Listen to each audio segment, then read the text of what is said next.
नमस्कार साथियों। आज हम मनन करेंगे मनुष्य की चिंता और परमेश्वर के प्रबंध के विषय में। इसके लिए हम जो पहला वृत्तांत देखेंगे वो है मरकुस 11 अध्याय में, जहाँ हमें वचन में सीखने मिलता है कि प्रभु यीशु मसीह अपने चेलों से कहते हैं कि तुम बैतनिय्याह जाना, वहाँ तुम्हें गधी का बच्चा मिलेगा बंधा हुआ, तुम उसे लेते आना। तो अगर चेले ये सोचते कि हम वहाँ जाएंगे बिना किसी से पूछे लेके आएंगे तो क्या होगा, हमें लोग मारने तो नहीं लगेंगे, ये सोच के अगर वो नहीं जाते तो परमेश्वर की योजना पूरी नहीं हो पाती।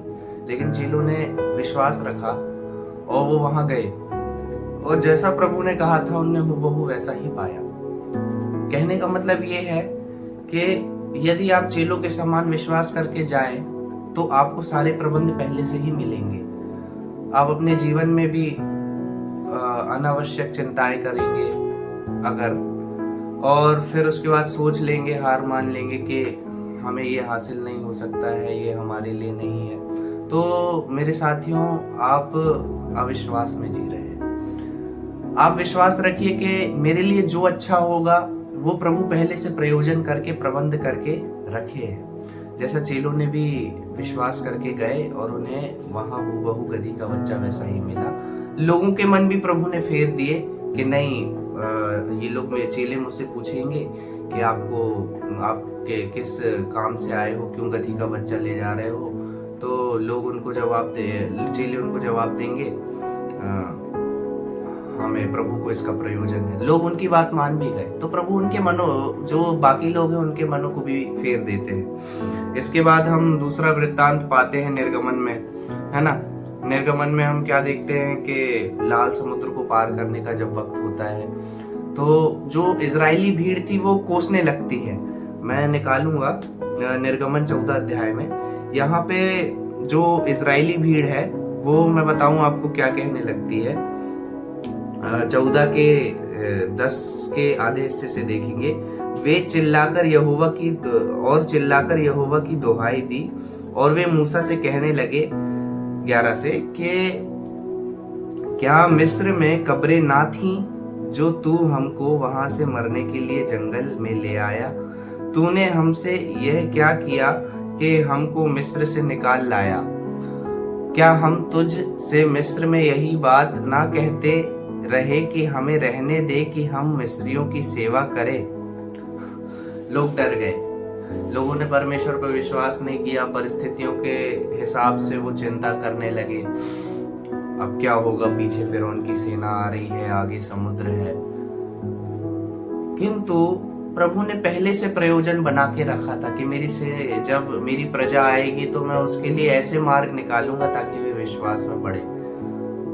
तो यहाँ भी हम यही बात सीखते हैं कि लोगों के हड़बड़ करने से, चिंता करने से उन्हें कुछ लाभ नहीं पहुंचता है। यदि वे चिंता करके एक कदम पीछे हटके इजराइलियों के फिरौन की सेना के आगे इजरायली अपने आप को समर्पित कर देते तो वो परमेश्वर की महिमा कहाँ देखने पाते, वो परमेश्वर की वाचा को पूरा होता कहाँ देखने पाते। यही गलती अधिकतर मनुष्य करते हैं अपने जीवन में चिंताओं को करके। और हम उत्पत्ति में भी देखते हैं कि यूसुफ को उसके भाइयों ने बेच दिया, वो दास बन गया, उसके जीवन में बहुत बुरी बुरी परिस्थितियां आई, कैद खाने में उसे डाला गया। जब वो गलत आरोप में फंस गया तब भी उसे बुरा तो लगता होगा, लेकिन उस समय भी उसने परमेश्वर को कोसा नहीं। उसका फल आप जानते हैं कि उसे प्रधानमंत्री बना दिया गया मिस्र का। तो हालांकि वो उत्पत्ति के अंतिम अध्याय में कहता भी है यूसुफ कि तुमने तो मेरे विरुद्ध बुराई की थी अपने भाइयों से, लेकिन परंतु परमेश्वर ने वो जो बुराई तुम्हारे मन में आई वो मेरे लिए एक योजना बन के साबित हुई ताकि मैं अपने कुल को बचा सकूं। यूसुफ ने परमेश्वर की, अपने यहोवा की जो योजना थी उस पर पूरा विश्वास किया। मेरा पिता मेरे लिए कुछ बुरा नहीं चाहेगा। यही सोच आपको भी रखनी है। क्यों आप वचन कहता है कि चिंता करके ना मनुष्य अपनी जीवन की एक घड़ी बढ़ा सकता है ना घटा सकता है। तो आप व्यर्थ ही परेशान होते हैं आगे का सोच के, और जो भी मतलब भूतकाल में बीत चुका है उसके बारे में सोच के। इसके अलावा हमें एक और वृत्तांत मिलता है, वो वृत्तांत है यिर्मयाह में, जब इजरायली लोग बेबीलोन में बंदी बनाकर ले जाए गए थे। वो भी निराश थे, चिंतित थे, टूटे हुए थे। लेकिन वहां पे यिर्मयाह के 29:11 में वचन क्या लिखा है, क्योंकि मैं जानता हूं कि तुम्हारे विषय में मेरी क्या क्या कल्पनाएं हैं, वे हानि की नहीं वरन कुशल की ही हैं।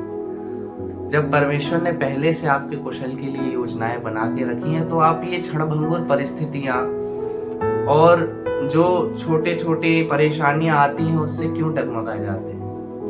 डगमगाने की कोई आवश्यकता नहीं है। और हम मत्ती के 6 अध्याय में भी पाते हैं, जहां 25 से लिखा है, इसलिए मैं तुमसे कहता हूं कि अपने प्राण के लिए यह चिंता ना करना कि हम क्या खाएंगे और क्या पिएंगे, और ना अपने शरीर के लिए कि क्या पहनेंगे। क्या प्राण भोजन से और शरीर वस्त्र से बढ़कर नहीं? आकाश के पक्षियों को देखो, वे ना तो बोते हैं, ना काटते हैं और ना खत्तों में बटोरते हैं, फिर भी तुम्हारा स्वर्गीय पिता उनको खिलाता है।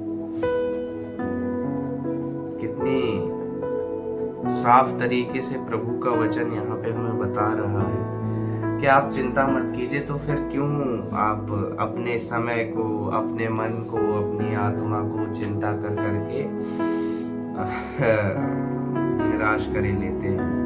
आप सोचिए कि अगर दाऊद राजा बनने से पहले जब वो गोलियत से लड़ाई कर रहा था, यदि डर के, भय के मारे, चिंता से पीछे हट जाता, तो क्या वो गोलियत को हरा के परमेश्वर की महिमा को देख पाता? बिल्कुल नहीं।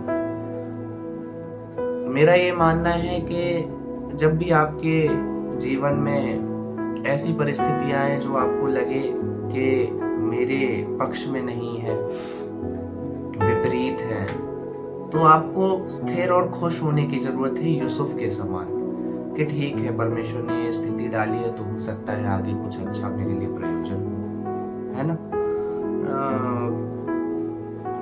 अपना दानियल था, तो शेर की मांद में उसने चिंता थोड़ी की, उसने प्रार्थना की।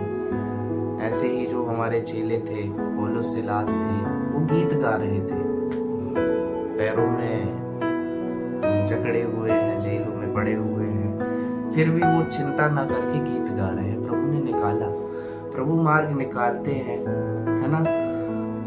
मुख्य बात ये है कि आप परमेश्वर के आगे अपने आप को कैसे रखते हैं। जब भी परिस्थितियां आती हैं तो आप परिस्थितियों को बड़ा मानते हैं कि परमेश्वर को बड़ा मानते हैं? ये मत कहो खुदा से कि मेरी मुश्किलें बड़ी हैं, ये इन मुश्किलों से कह दो कि मेरा खुदा बड़ा है। सही गीत है, हमें विश्वास करना है, सब अच्छा होगा और वचन पूरा होगा निश्चय।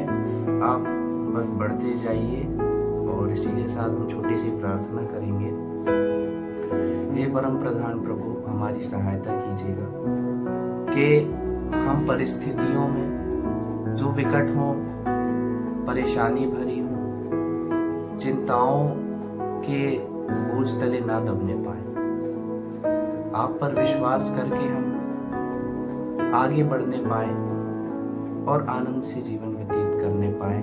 मेरा पिता महान है, इस बात पे हम बढ़ते हैं। यीशु नाम में आमीन।